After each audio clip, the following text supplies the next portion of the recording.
নমস্কার বন্ধুরা, আপনারা দেখছেন গার্ডেনিং কালচার। এই মুহূর্তে আমি বসে আছি খোলাপোতার প্রদীপনাথের তিনতলার এক মন্দিরের চত্বরে। এই মন্দির লাগোয়া একটি বিশাল ছাদ বাগান আছে। আমরা আজ সেই ছাদ বাগান আপনাদের দেখাতে চলেছি। চলুন আগে প্রদীপবাবুর সাথে আপনাদের পরিচয় করে দিই, তারপরে তার বাগান আপনাদের দেখাবো। নমস্কার, আমি প্রদীপনাথ বলছি খোলাপোতা থেকে। আমি এই ছাদ কৃষির সঙ্গে অনেক ছোটোবেলা থেকেই জড়িত, আনুমানিক 30 বছর মতোই আছি। এই ছাদে বিভিন্ন প্রজাতির গাছ আছে, যেমন বেল গাছ আছে, নিজে এখানে উপরেই বেল হচ্ছে ছাদের উপরে, স্ট্রবেরি হচ্ছে, কমলা লেবু আর জবা বিভিন্ন প্রজাতির আছে। এটা আমার বড় ছেলে, এবার মাধ্যমিক দিয়েছে, ও ইলেকট্রিক ইঞ্জিনিয়ার নিয়ে পড়াশোনা করছে। ছাদে কিছু মুরগি চাষ করা হচ্ছে, মুরগির কিছু বজ্র পদার্থগুলোই গাছের সার হিসেবে ব্যবহার করা হচ্ছে।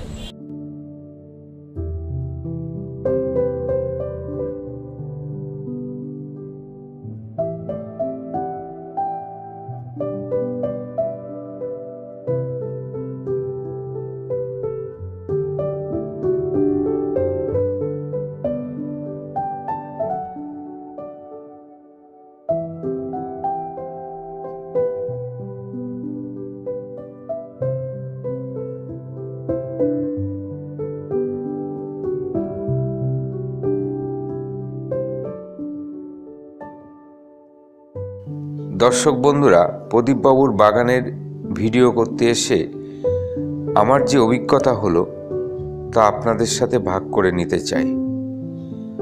প্রদীপবাবু ব্যবসায়ী মানুষ। খোলাপোতার ব্যস্ততম জায়গায় তার বাড়ি এবং বাড়ির সাথে তার ব্যবসা। বেশ আলাপি, কর্মচঞ্চল মানুষ, দৌড়ে বেড়াচ্ছেন কাজের পেছনে।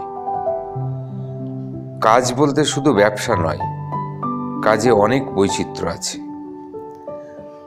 ছাদ বাগান তো দেখতেই পাচ্ছেন। প্রথমে এই বাগান সম্পর্কেই বলি। তিনতলার ছাদে বিশাল বিশাল সিমেন্টের টবে গাছগুলি লাগিয়েছেন, আপনারা বুঝতেই পাচ্ছেন। গাছের চেহারা বলে দিচ্ছে এগুলি বহু পুরনো গাছ। মূলত পুজোর ফুলের জন্য এগুলি লাগানো হয়েছে। পুজোর ফুল, বেলপাতা, তুলসী পাতা সবই এখান থেকে মেলে।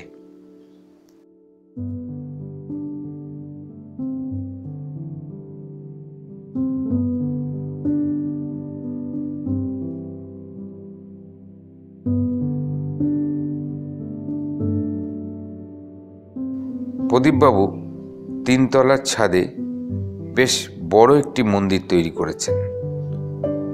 মন্দিরের সামনেই আছে বড় একটি বেল গাছ।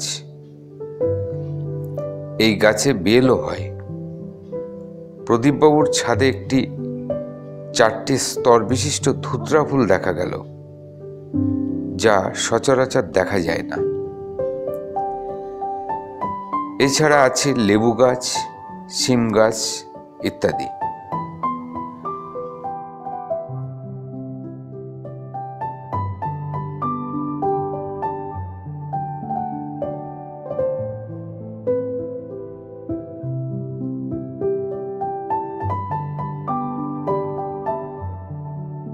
ছাদের এক পাশে আছে মুরগি পালনের ব্যবস্থা। একদিকে মন্দির, মন্দির ঘিরে গাছ, আর একদিকে মুরগির খামার। সব মিলিয়ে তিনতলার ছাদে আর এক পৃথিবী। প্রচুর পড়ে থাকা পুরনো টব থেকে বোঝা যাচ্ছে প্রদীপবাবু একসময় আরো প্রচুর গাছ লাগাতেন। তবে এখনো ভালোই শীতের ফুল লাগান,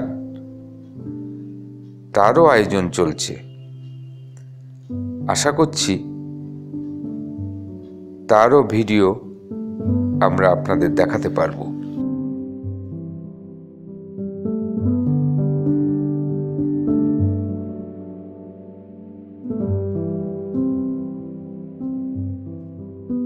প্রদীপবাবুর কর্মবৈচিত্র্যের আরেকটি উদাহরণ আপনাদের দেব। বাড়ির একতলার সিঁড়ির নিচে বিশাল চেম্বারে বায়োফ্লক পদ্ধতিতে মাছ চাষের ব্যবস্থা করেছেন উনি। এছাড়া বাড়ি সংলগ্ন দুটি ডোবায় চাষ করছেন কই, ভাঙান ইত্যাদি নানা রকমের মাছ। সব মিলিয়ে বাড়ি জুড়ে বিশাল কর্মযজ্ঞ। আর এর হোতা প্রদীপবাবু একাই। ভাবলে অবাক হতেই হবে, একজন সদাব্যস্ত ব্যবসায়ীর পক্ষে কি করে সম্ভব। আসলে ইচ্ছা বা প্রয়োজনবোধ বা উদ্যমটাই মূল কথা। সেটা থাকলে সময় কোথা থেকে জুটে যায় তা বোঝা মুশকিল।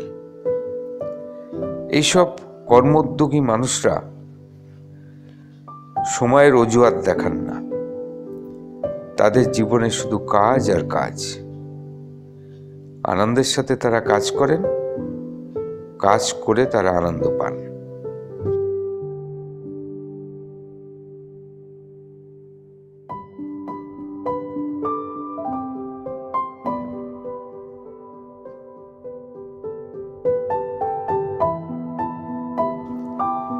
দর্শক বন্ধুরা, আপনারা নিশ্চয়ই প্রদীপবাবুর বাগানে ফুলের অভাব বোধ করছেন। গাছের সাথে কিছু ফুল থাকলে হয়তো আপনাদের ভালো লাগতো। ফুল ছিল না তা নয়, ফুলগুলো মন্দিরের পূজায় ব্যবহার করা হয়েছে, প্রতিদিনই তাই হয়। তাই আমরা ফুল দেখাতে পারলাম না।